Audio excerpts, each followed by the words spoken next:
సోదరులకు ఏ పార్టీ తెలుసుకోవాలి. జగన్మోహన్ రెడ్డి గారు బీసీలకి రాష్ట్ర అధ్యక్ష పదవి ఇవ్వచ్చు కదా, ఎందుకు ఇవ్వలేకపోయాడు?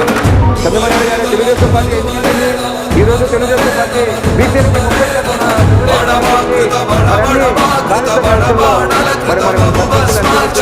చదివితే జగన్మోహన్ రెడ్డి గారు దానికి ఉన్నట్టు రిజర్వేషన్ తగ్గించి అన్యాయం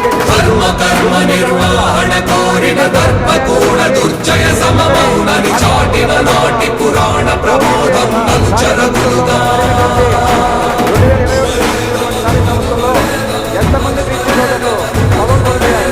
దాని మీద ఖండించవా?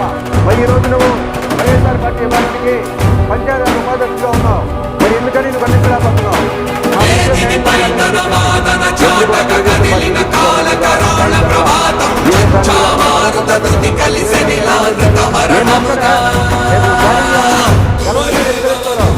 అది మాట్లాడాం, ఈ రాజకీయ దృక్పథంలో మాట్లాడాం తప్ప వ్యక్తిగతంగా నీ మీద దూషించడమో నిన్ను ఇది చేయటానికో నేను నోరు తెరుస్తాను, నా నోరు ఇంకా కట్టడి చేయదు. నీకు నోరు ఉంటే మీకు మాకు నోరు ఉన్నాయి, నీకు సబ్జెక్ట్ ఉంటే మాకు సబ్జెక్ట్ ఉంది.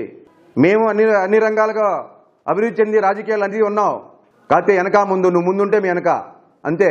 అనవసరమైనటువంటి మాటలు, అనవసర చేతగాని పనులు మానుకోవాలని చెప్పేసి ఈ సందర్భ జీవనం చేస్తున్నా నేను. రండి ప్రత్యక్ష ఎలక్షన్లో పోటీ చేద్దాం, గెలుద్దాం. అసలు బీసీ సోదరులు చంపిందే వైఎస్ఆర్ కాంగ్రెస్ పార్టీ. ఆయన అంజిరెడ్డి గారు మాట్లాడతారు ఏమీ తెలియకుండా. మరి మాచర్లో ఎంతమంది బీసీ సోదరులను చంపారు? ఒక చదువుకునే విద్యార్థిని పెట్రోల్ చంపిన రోజు ఏం చేస్తారు మీరు? నువ్వు ఎందుకు మాట్లాడాలి ఆ రోజు? నా బీసీ సోదరులకి వైఎస్ఆర్ కాంగ్రెస్ పార్టీలో అన్యాయం జరుగుతుంది, బీసీలని వేటగొడలతో, బాంబులతో, పెట్రోల్తో చంపుతున్నారని చెప్పేసి మాట్లాడలేకపోయావే. ఎందుకు మాట్లాడలేకపోయావు నువ్వు? దేనికని? ఆ రోజు భయం వేసిందా? ఈరోజు బీసీలకి మరి తెలుగుదేశం పార్టీ సంస్థానం ఇస్తుంటే నువ్వు ఎందుకని ఈ రకంగా ఏంటంటే బురదలుతున్నావు? పొద్దుటూరులో చేయలేదా? సుబ్బయ్య గారు, నందం సుబ్బయ్య గారు నడిపేదారిలోనే తెలీదా నీకు? ఆయన బీసీ సోదరుడే కదా.